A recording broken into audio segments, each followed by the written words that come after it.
В този клип ще ви покажем как да настроите вашия DVR TRX да записва само при засичане на човешко движение, т.е. да записва само когато AI алгоритъма засече човек, без други фалшиви сработвания на Motion Detection.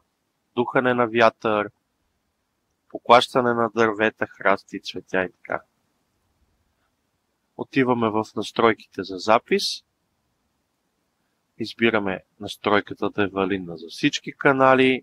Избираме период на записа за всички дни от седмицата. Дължина на записа, както казахме в преден клип, 10 минути е добре като вариант. 10-15 и вече това е по ваше желание. Избираме какъв да бъде типа запис. Избираме Detect и Alarm, като периода е валиден от 0 до 24 часа.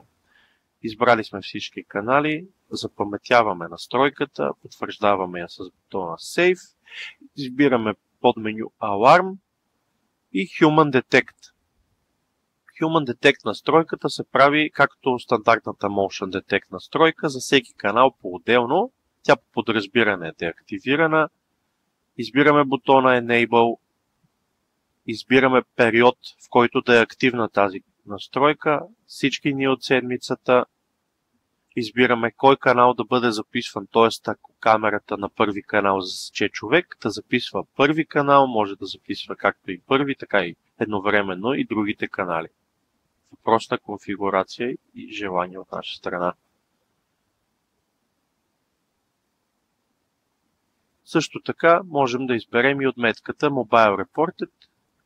Това означава да получаваме известие при засичане на човек. И настройката се прави за всеки канал по-отделно. След като се конфигурират каналите, запаметяваме с бутона Save.